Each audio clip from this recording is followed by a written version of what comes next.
Hello বন্ধুগণ, আমি সাধনা। নতুন একটা ঝাঁকানাকা রেসিপিতে তোমাদের সবাইকে স্বাগত জানাই। আজকে আমি তোমাদের সাথে মুসুর ডাল আর ডিমের দুর্দান্ত স্বাদের একটা রেসিপি শেয়ার করব, যেটা গরম গরম ভাতের সাথে সবাই আঙুল চেটে পুটে খেয়ে নেবে, এতটাই টেস্টি খেতে হয়। তো চলো দেখে নেওয়া যাক আজকের রেসিপি। তো তার জন্য দেখো, এখানে 1 কাপ পরিমাণে মুসুর ডাল 2 ঘন্টা আগে জলের মধ্যে ভিজিয়ে রেখেছিলাম। ডালটা খুব সুন্দরভাবে ভিজে গেছে আর বেশ অনেকটা নরমও হয়ে গেছে। ডালটাকে 2-3 বার জল পাল্টে পাল্টে ধুয়ে জলটাকে ঝরিয়ে নিয়েছি।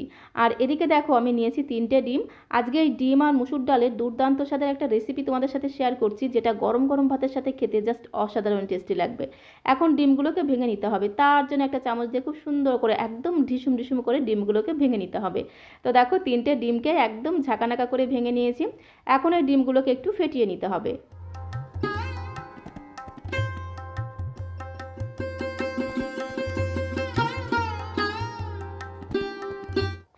তো দেখো, একটা হ্যান্ড উইস্কারের সাহায্যে খুব সুন্দর করে একদম ঘোটানাটা করে ডিমগুলোকে পেস্ট করে নিলাম। এখন আমি এর মধ্যে দিয়ে দেবো মুসুর ডাল।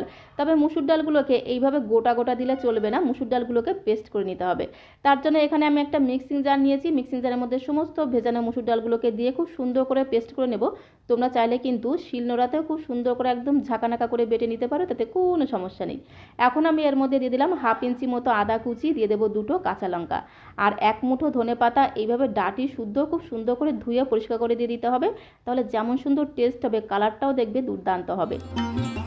তো দেখো, জল ছাড়া কিন্তু খুব একটা মিহি করে পেস্ট করা যায়নি, তার জন্য সামান্য পরিমাণে একটু জল দিয়ে আবারও ঢাকনাটা বন্ধ করে 2বার একটু ঘুরিয়ে নিলেই কিন্তু ডালটা খুব সুন্দরভাবে একদম মিহি হয়ে পেস্ট হয়ে যাবে। তো দেখো, ডালটাকে খুব সুন্দর করে পেস্ট করে নিয়েছি। এখন একটা বোলের মধ্যে ঢেলে নেব। তো দেখো, মুসুর ডালটাকে ঠিক এই রকম করে একদম মিহি করে বেটে নিতে হবে। এখন এই বাটা মুসুর ডালটাকে দিয়ে দিতে হবে ফ্যাটানো ডিমের মধ্যে। 3টে ডিমকে আগে থেকে এই বোলের মধ্যে ফেটিয়ে রেখেছিলাম, সেই ফ্যাটানো ডিমের মধ্যে বাটা মুসুর ডালটাকে দিয়ে আবারও হ্যান্ড উইস্কারের সাহায্যে খুব সুন্দর করে একদম ঘোটানাটা করে মিশিয়ে নিতে হবে। তো দেখো, মুসুর ডাল বাটাটাকে ডিমের সাথে খুব সুন্দর করে একদম ঘোটানাটা করে মিশিয়ে নিয়েছি। এখন আমি এর মধ্যে সামান্য কিছু গুঁড়ো মশলা অ্যাড করে দেবো। প্রথমে দিয়ে দিলাম স্বাদ মতো লবণ, পরিমাণ মতো হলুদের গুঁড়ো দিয়ে দিলাম। দিয়ে দেবো 1 চামচের 3 ভাগের 1 ভাগ জিরের গুঁড়ো, 1 চামচের 3 ভাগের 1 ভাগ দিয়ে দেবো ধনিয়া গুঁড়ো আর 1 চামচ দিয়ে দেবো কালো জিরে। তাহলে খাওয়ার সময় গালের মধ্যে পড়বে, খেতে কিন্তু দারুণ লাগবে। আর খুব সুন্দর একটা চটপটা স্বাদ পাওয়ার জন্য এর মধ্যে দিয়ে দিচ্ছি কিছুটা গুঁড়ো গরম মশলা। একটু গরম মশলার গুঁড়ো দিলে যেমন সুন্দর টেস্ট হবে, ফ্লেভারটাও কিন্তু দুর্দান্ত হবে। এখন এই সমস্ত কিছুকে আবারও খুব সুন্দর করে মিশিয়ে নিতে হবে। তো দেখো, সমস্ত কিছুকে খুব ভালো করে মিশিয়ে নিয়েছি। এখন চলে যেতে হবে কড়াইয়ের কাছে। গ্যাসের ফ্লেমটা জ্বালিয়ে দিয়ে এখানে একটা কড়াই বসিয়ে দিয়েছি। আর কড়াইটা নিতে হবে এরকম একটু চওড়া, কড়াইয়ের তলাটা এরকম একটু চওড়া হতে হবে, তাহলে মুসুর ডাল আর ডিমের মিশ্রণটা ভাপাতে সুবিধা হবে। তো কড়াইটা গরম হয়ে গেলে কড়াইতে দিয়ে দিলাম 2 থেকে 3 চামচ রিফাইন্ড অয়েল, মানে সাদা তেল। তেলটাকে খুব সুন্দর করে একদম ঘোটানাটা করে কড়াইয়ের গায়ে লাগিয়ে নিতে হবে। এখন ডিম আর ডালের মিশ্রণটা কড়াইতে ঢেলে দিতে হবে। তো দেখো, সমস্ত মিশ্রণটাকে কড়াইয়ের মধ্যে ঢেলে দিলাম। তারপরে কড়াইটাকে ধরে একটু ঝাঁকানাকা করে দিতে হবে, মানে কড়াইটাকে ধরে একটু ঝাঁকুনি দিলেই দেখবে মিশ্রণটা কড়াইয়ের মধ্যে খুব সুন্দরভাবে সেট হয়ে যাবে। তারপরে ধামা চাপা দিতে হবে, মানে ঢাকনাটা বন্ধ করে গ্যাসের ফ্লেম মিডিয়াম টু লোয়ে রেখে ডাল আর ডিমের মিশ্রণটা ভাপা হতে থাক। ততক্ষণে দেখো, এখানে আমি নিয়েছি একটা বড় সাইজের আলু। আলুটাকে খোসা ছাড়িয়ে নিয়েছি। তারপরে আলুটাকে এইভাবে একটু চৌকো চৌকো করে কেটে নেব। তো বন্ধুগণ, এই রান্নাটা আমি আলু দিয়ে করব, খেতে কিন্তু দারুণ টেস্ট হবে। তো আলুটা কিন্তু সম্পূর্ণ অপশনাল, তোমরা চাইলে দিতে পারো, না দিলেও কোনো সমস্যা নেই। তো দেখো, আলুটাকে কেটে কিন্তু অবশ্যই জলের মধ্যে খুব ভালো করে ধুয়ে নিতে হবে। একটা পাকা টমেটো নিয়েছি, পাকা টমেটোটাকে এইভাবে একটু ছোট ছোট টুকরো করে নেব, তাহলে মিক্সিং জারে পেস্ট করতে সুবিধা হবে। তো এইভাবে একটু ছোট ছোট টুকরো করে নিলাম। এখন মিক্সিং জারে দিয়ে খুব সুন্দর করে টমেটোর একটা পেস্ট আমি তৈরি করে নেব। তো বন্ধুগণ, আজকের রেসিপিটি ভালো লাগলে প্লিজ একটা লাইক করে পাশে থাকার অনুরোধ রইল। নতুন বন্ধু হয়ে থাকলে অবশ্যই চ্যানেলটিকে সাবস্ক্রাইব করে দেওয়ার অনুরোধ রইল, যাতে যখন এরকম সুন্দর সুন্দর নতুন নতুন রেসিপি আপলোড করব সঙ্গে সঙ্গে নোটিফিকেশন আগে তোমার কাছে পৌঁছে যায়। তো দেখো, টমেটোটাকে খুব সুন্দর করে পেস্ট করে নিয়েছি। এখন একটা বাটির মধ্যে ঢেলে নেব। আলুটাও কেটে নিয়েছি, আর এদিকে দেখো টমেটোটাও পেস্ট করা হয়ে গেছে। আর এদিকে দেখো, ডিম আর ডালের মিশ্রণটা কিন্তু খুব সুন্দরভাবে ভাপানো হয়ে গেছে। গ্যাসের ফ্লেমটা মিডিয়াম টু লোয়ে রেখে মোটামুটি 3 থেকে 4 মিনিট সময় ধরে এভাবে একটু ভাপিয়ে নিলেই দেখবে কত সুন্দরভাবে কিন্তু ভাপানো হয়ে যাবে। একদম ফুলে গেছে আর উপরটা দেখো একদম শুকিয়ে গেছে। গ্যাসের ফ্লেমটা কিন্তু একদম মিডিয়াম টু লোয়ে রেখে ধীরে ধীরে এটাকে ভাপিয়ে নিতে হবে। খুব বেশি সময় লাগে না, 3 থেকে 4 মিনিটের মধ্যেই দেখবে খুব সুন্দরভাবে এটা জমাট বেঁধে যাবে। যেহেতু এর মধ্যে ডিম দেওয়া আছে, একটা পিঠ যখন হয়ে যাবে বাকি পিঠটাকেও এইভাবে উল্টে দিতে হবে। আর দেখো কত সুন্দর দেখতে লাগছে, দেখতে যতটা সুন্দর খেতে কিন্তু তার থেকে অনেক অনেক গুণ বেশি টেস্টি হয়। তো এখন ঢাকনাটা বন্ধ করে বাকি পিঠটাকেও ভেজে নেব। আর বাকি পিঠটা ভাজতে কিন্তু একদমই সময় লাগবে না, 1 মিনিটের মধ্যেই দেখবে বাকি পিঠটাও খুব সুন্দরভাবে ভাজা হয়ে যাবে। ঢাকনাটা তুলে নিলাম, উল্টে তোমাদের দেখিয়ে দিচ্ছি। দেখো কত সুন্দরভাবে ভাজা হয়ে গেছে, আর ফুলে দেখো একদম ডবল হয়ে গেছে। আর কালারটা দেখো কত সুন্দর হয়েছে, যেহেতু এর মধ্যে ধনেপাতা দিয়েছিলাম, ধনেপাতা দেওয়ার কারণেই কিন্তু এটা দেখতে একটু সবুজ সবুজ লাগছে, দেখতে কিন্তু দারুণ লাগবে। কড়াই থেকে নামিয়ে একটি প্লেটের মধ্যে ঠান্ডা করে নিতে হবে। খুব ভালো করে ঠান্ডা করে তারপর এটাকে পিস পিস করে কেটে নেব।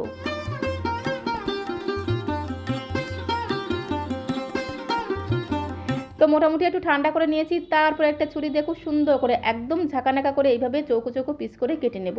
আর এইভাবে একটু চৌকো চৌকো পিস করে কেটে নিলে দেখতে যেমন সুন্দর লাগবে, খেতেও কিন্তু দারুণ লাগবে। আর এইভাবে চৌকো চৌকো পিস করে কাটার পরে দেখবে একদম পুরো ধোকার মতো দেখতে লাগবে, মনে হবে যেন ডিম আর ডালের ধোকা। আর এইগুলো কিন্তু এইভাবে খেতেও দারুণ লাগে, যেহেতু এর মধ্যে ডিম দেওয়া আছে, মসুর ডাল বাটা আছে, অসাধারণ টেস্টি খেতে লাগে। তো এখন রান্নাটা করে নিতে হবে, তার জন্য চলে আসলাম কড়াইয়ের কাছে।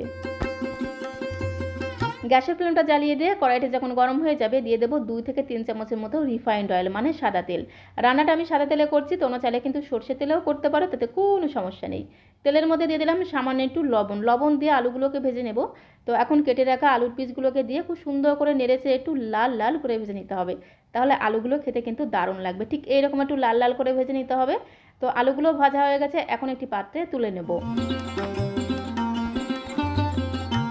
কড়াইতে যে তেলটা আছে তার মধ্যে দিয়ে দেবো 1/2 চামচ গোটা জিরে ফোড়ন, একটা শুকনো লঙ্কা ফোড়ন, আর আমি এর মধ্যে দিয়ে দেবো কিছুটা গোটা গরম মশলা ফোড়ন, 2টো এলাচ, লবঙ্গ, দারচিনি। একটু গোটা গরম মশলা ফোড়ন দিলে কিন্তু ঘ্রাণটা দারুণ হয়, আর খেতেও কিন্তু ভীষণ টেস্টি লাগে। তো ফোড়নটাকে দিয়ে খুব সুন্দর করে একটু নেড়েচেড়ে ভেজে নিয়ে এর মধ্যে আমি 2টো তেজপাতা দিয়ে দেবো। তেজপাতা দিয়ে আবারও খুব সুন্দর করে একটু নেড়েচেড়ে ভেজে নিয়ে এর মধ্যে আমি দিয়ে দেবো একটা পেঁয়াজ কুচি। একটা মিডিয়াম সাইজের পেঁয়াজকে একদম ঝিরিমিরি ঝিরিমিরি করে কুচিয়ে রেখেছিলাম। ঝিরিমিরি পেঁয়াজটাকে দিয়ে একটু হালকা লাল করে ভেজে নিতে হবে।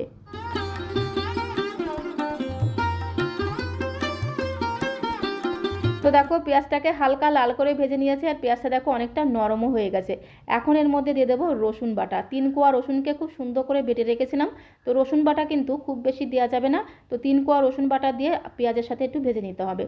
যখন রসুনের কাঁচা গন্ধ চলে যাবে আর রসুন থেকে খুব সুন্দর একটা ভাজা গ্রান বেরোবে, তখন ওর মধ্যে দিয়ে দিতে হবে আদা কাঁচা লঙ্কা বাটা। 4-5টা কাঁচা লঙ্কা আর 1 ইঞ্চি মতো আদাকে বেটে রেখেছিলাম। তো সেই আদা কাঁচা লঙ্কা বাটা দিয়ে আবারও সমস্ত কিছুর সঙ্গে খুব ভালো করে ভেজে নিতে হবে। তো এর মধ্যে আমি দিয়ে দেবো স্বাদ মতো লবণ, লবণ দিয়ে সমস্ত মশলাটাকে ভাজবো, তাহলে দেখবে মশলাটা খুব তাড়াতাড়ি নরম হয়ে যাবে আর খুব তাড়াতাড়ি ভাজা হয়ে যাবে।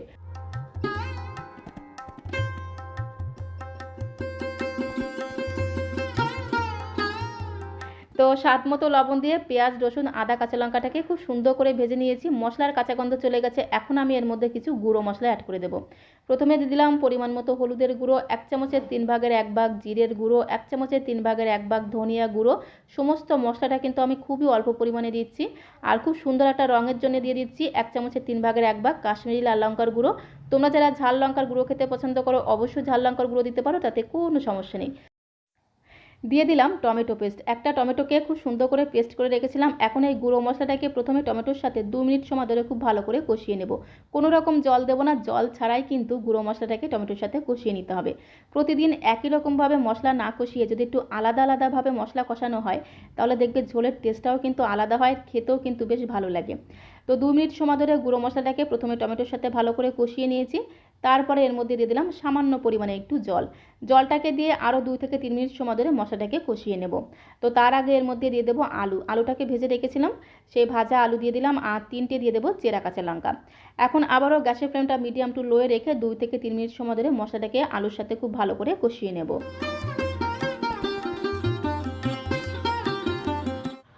তো দেখো মশলাটাকে 2 মিনিট সময় ধরে খুব ভালো করে কষিয়ে নিয়েছি, আর মশলাটা যত ভালোভাবে কষানো হবে ঝোলের টেস্টটাও কিন্তু ততটাই দুর্দান্ত হবে। তারপরে এর মধ্যে দিয়ে দিতে হবে পরিমাণ মতো গরম জল, অবশ্যই চেষ্টা করবে একটু গরম জল দিতে, তাহলে ঝোলের টেস্টটা জাস্ট দ্বিগুণ বেড়ে যাবে।